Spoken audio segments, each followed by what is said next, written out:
अब हम लोग भूचुंबकत्व के तीनों अवयव समझते हैं और उनके बीच का संबंध होता है उसको भी समझते हैं। तो अब यहाँ पर पहला जो भूचुंबकत्व का अवयव होता है वो दिक्पात कोण कहलाता है, एंगल ऑफ डिक्लिनेशन। तो यहाँ पर जो दिक्पात कोण की परिभाषा है सिंपल सी, यहाँ पर दो यामोत्तर बनाए गए हैं। एक को बोलते हैं भौगोलिक यामोत्तर जो पीछे पढ़ा गया था, एक को बोला जाता है चुंबकीय यामोत्तर।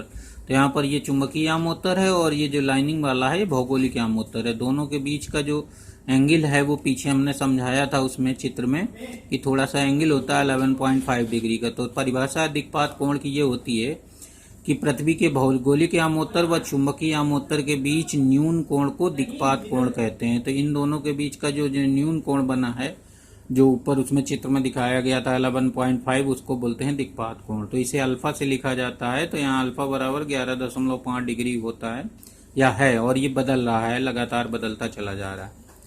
अब दूसरा पढ़ते हैं नमन कोण अथवा नति कोण। तो इसको एंगल ऑफ डिप बोलते हैं। तो चुंबकीय यामोत्तर की किसी स्थान पर पृथ्वी के चुंबकीय क्षेत्र की दिशा, अब जैसे पृथ्वी के चुंबकीय क्षेत्र की दिशा व क्षैतिज दिशा के बीच जो कोण बनता है, तो जैसे यहाँ पर देखिए, यहाँ पर ये जो चुंबकीय यामोत्तर है, यहाँ पर ये चुंबकीय क्षेत्र की दिशा पृथ्वी के चुंबकीय क्षेत्र की दिशा हो गई, और ये जो लाइन बनाई गई है ये सीधे सीधे बनाई गई है, ये क्षैतिज दिशा कहलाती है। तो ये क्षैतिज दिशा और पृथ्वी के चुंबकीय क्षेत्र की दिशा के बीच का ये जो कोण होता है थीटा, उसको बोलते हैं नति कोण, नति या नमन कोण। यानी चुंबकीय सुई जब किसी स्थान पर ले जाते हैं तो वो थोड़ा सा उसका नॉर्थ पोल क्षैतिज से नीचे ठहरता है या फिर साउथ पोल नीचे ठहरता है। ये डिपेंड करता है कि हम लोग नॉर्थ गोलार्ध में हैं या साउथ गोलार्ध में हैं, दक्षिणी गोलार्ध में या उत्तरी गोलार्ध।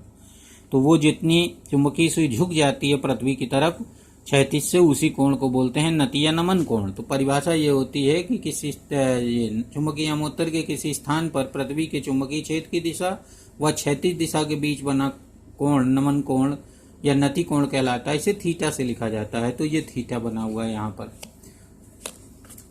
अब पृथ्वी के चुंबकीय क्षेत्र का क्षैतिज घटक समझते हैं, horizontal component of earth magnetism. तो उसका जो, अब हम लोग जैसे यहाँ पर मान लीजिए किसी स्थान पर यहाँ चुंबकीय सुई लेकर आए और वह क्षैतिज से नीचे की ओर झुक गया, उसका कोई पोल, नॉर्थ पोल यहाँ पर जैसे झुका हुआ है, नॉर्थ पोल झुक गया नीचे की ओर, इसका मतलब हम लोग नॉर्थ गोलार्ध में ही है, क्योंकि नॉर्थ गोलार्ध में ही इसका नॉर्थ पोल झुकेगा, क्योंकि वहाँ पर उसका पृथ्वी का दक्षिणी ध्रुव होता है।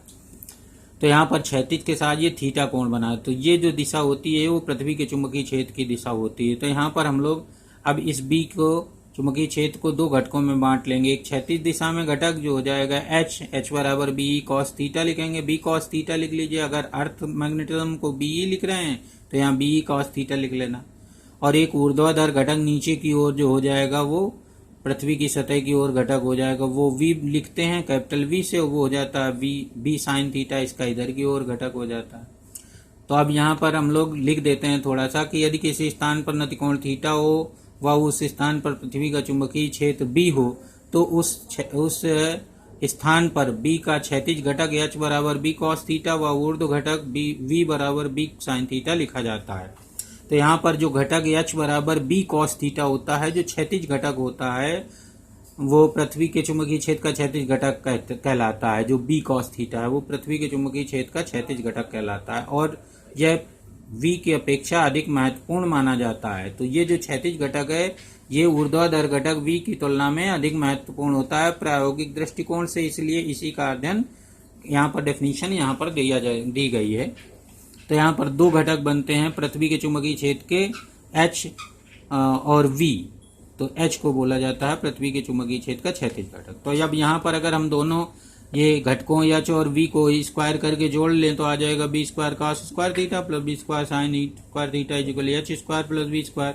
तो यहाँ से बी स्क्वायर बराबर h square plus v square, तो बी बराबर हो जाएगा under root h square plus v square.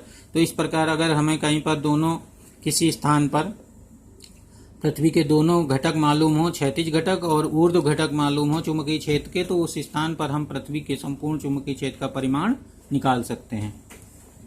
अब यहाँ पर भूचुंबकत्व के अवयवों के बीच संबंध समझ लीजिए। तो हम लोग अभी पढ़े एच बराबर बी कॉस थीटा, वी बराबर बी साइन थीटा। तो ये दोनों अगर हम दोनों को डिवाइड कर दें, सेकंड में फर्स्ट को डिवाइड कर दें, तो वी बटे एच बराबर आ जाएगा ये बी भी कट जाएंगे, यहाँ tan थीटा, तो v बराबर हो जाएगा h tan थीटा।